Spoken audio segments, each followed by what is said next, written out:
Ayon sa Defense Minister ng China, malapit na daw silang mapuno. Sinabi ito sa isang security forum na ginanap sa Singapore. Ayon kay Dong Jun, Defense Minister ng China, matagal na silang nagtitimpi sa mga bansang nanghihimasok at patuloy na panghahamon ng ibang bansa sa South China Sea. Ang pagpaparinig ng China ay malinaw na para sa Pilipinas at US na parehong dumalo sa nasabing convention.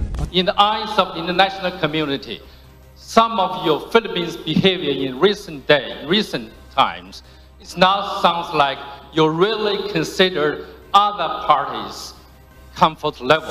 Nalagan pa ng China ang pahayag ni Pangulong Ferdinand Bongbong Marcos ungkol sa banta nitong i-detain ang mga trespasser sa South China Sea. Ayon kay Marcos, ang ganitong hakbang ng China ay hindi katanggap-tanggap at labag sa United Nations Convention on the Law of the Sea.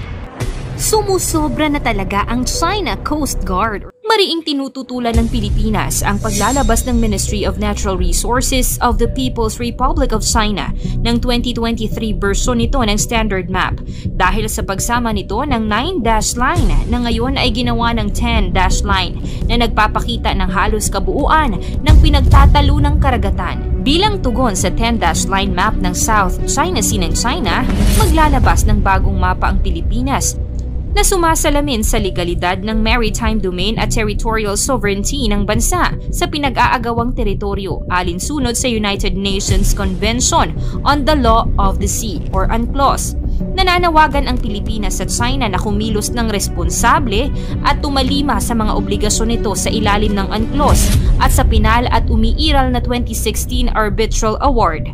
Pero ang tugon ng China ay ang patuloy na paghaharas at pambubuli sa West Philippine Sea. Sakit ng bansang China ang hindi nagpapatalo sa isang awayan. Patuloy ang kanilang isinasagawang reclamation, militarization at pagtataboy sa mga Pilipinong mangingisda sa dagat na bahagi ng ating EEZ. Ang dapat na yamang dagat gaya ng isda, natural gas at langis ay inaangkin ng iba at itinatangging ibigay sa atin. Bakit ganito na lang kalakas ang loob ng China na kunin na ang malaking bahagi ng West Philippine Sea? Ano ba ang pinanghahawakan ng China at ganito na lang ang pagnanais na makuha ang buong South China Sea? Yan ang ating aalamin.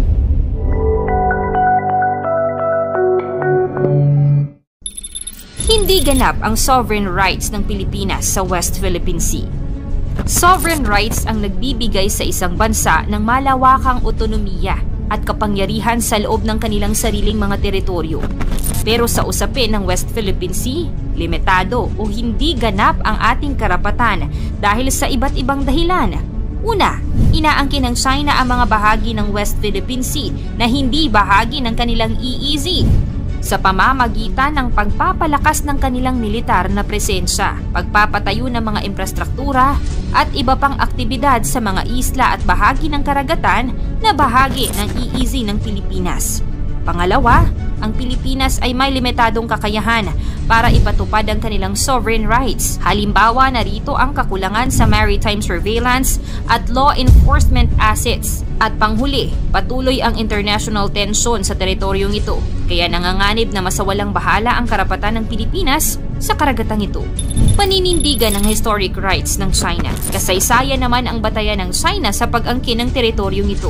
Mula pa noong unang panahon, ayon sa kanila, ang kanilang mga ninuno ay may matagal ng presensya sa mga isla at karagatang ito. Gumagamit ang China ng 9-dash line bilang basihan ng territorial claim sa South China Sea. Ito ay isang 8-dash line na sumasaklaw sa malalaking bahagi ng karagatang nabanggit, kabilang na ang mga bahagi na nasa loob ng EEZ ng ibang mga bansa. Gayunpaman, ang 9-dash line ay hindi kinikilala ng ibang mga bansa sa rehiyon at ng maraming internasyonal na ahensya, kasama na ang Permanent Court of Arbitration or PCA. Bilang depensa, naghain ang China ng ilang mga historical document gaya ng mapa at tekstong kasaysayan upang suportahan ang kanilang historic rights claim.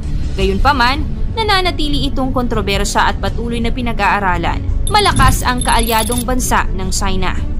Ang pagkakaroon ng mga kakampi sa isang laban ay isang malaking advantage, lalo na kung intimidasyon ang pag-uusapan.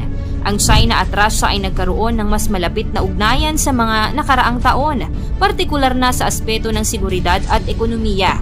Sila ay nagsagawa ng mga pagsasanib puwersa sa ilalim ng Shanghai Cooperation Organization or SCO at BRICS or Brazil, Russia, India, China, South Korea para sa mga ekonomikong proyekto at pagsasanay sa militar. Mayroon ding alyansa ang China sa mga bansang Pakistan at North Korea na kilala na may mahusay na militarisasyon sa mundo. Kahit na may mga pagtututol at alitan sa pagitan ng China at North Korea, ang China ay nananatiling isa sa mga pangunahing supplier ng ayuda at suporta sa North Korea. Ang pagkakaroon ng ganitong mga kaalyado ay nagbibigay ng dagdag na puwersa sa China sa larangan ng internasyonal na politika. Mga malalaking kumpanya ng produktong Tsino na nasa Pilipinas. Isang epidemya sa bansa ang pagtangkilik sa mga produkto at serbisyong dayuhan kesa lokal. Nangunguna na rito ang sektor ng telekomunikasyon, petrolyo, enerhiya at manufacturing ng mga electronics, kasangkapan, laruan at iba pang produkto. Kaya naman ang operasyon ng mga negosyo at kalakal ng China sa Pilipinas ay may direktang epekto sa pagpapalakas ng ekonomiya ng kalabang bansa at pagpapalawak ng kanilang politikal na impluwensya. Para bang uod na kinakain ang lakas ng Pilipinas, binubulok hanggang sa kumalat ang sira sa buong kapuluan. Isang banta sa seguridad sa konteksto ng panganib na dala ng territorial dispute sa West Philippine Sea. Kung natatandaan nyo, isa ang China sa mga nagpadala ng maraming batch ng donasyong bakuna sa Pilipinas kontra COVID-19. Ang spekulasyon ng marami, kapalit nito ang mas maluwag na pagpapahintulot ng importasyon ng banyagang produkto sa loob ng bansa, maging pagsasantabi ng isyu ukol sa karagatan na nasa kanluran. Sila ang pinakamayamang bansa sa Asia. Patuloy na umaangat ang China sa larangan ng ekonomiyang lakas. Mahigit sa 16 trillion US dollars ang nominal GDP ng bansang ito, partikular dahil ito ang isa sa may pinakamalaking populasyon sa buong mundo. May malalaking puwersa sila sa merkado, produksyon at pagkonsumo. Kilala rin ang bansa sa kanilang malakas na export sector kung saan bilyon-bilyong mga produkto ang iniluluwas na nagdadala sa kanila ng malaking kita. Matagumpay din nilang binuksan ang kanilang ekonomiya sa mga dayuhang puhunan at kalakalan. Ipinatupad rin nila ang mga pulisiya na nag-i-encourage sa pag-unlad ng industrialisasyon kasama ng pagtatag ng mga pabrika at manufacturing sectors. Dahil sa yamang ito, mas malawak ang surveillance na naipapatupad ng China sa teritoryong pinag-aagawan. Malalaking barko at mga infrastruktura ang kasalukuyang tanawin sa West Philippine Sea. At pagpapatunay ito ng intimidasyon at impluwensya ang kanilang pangunahing sandata upang sindakin ang mga bansang sinusubukang sila ay kalabanin. Ang pagtaguyod at paglaban sa karapatan ng Pilipinas sa West Philippine Sea ay hindi lamang para sa bansang Pilipinas, kundi para sa prinsipyong pagkakapantay-pantay, pangkatarungan at kapayapaan sa buong rehiyon at sa buong mundo.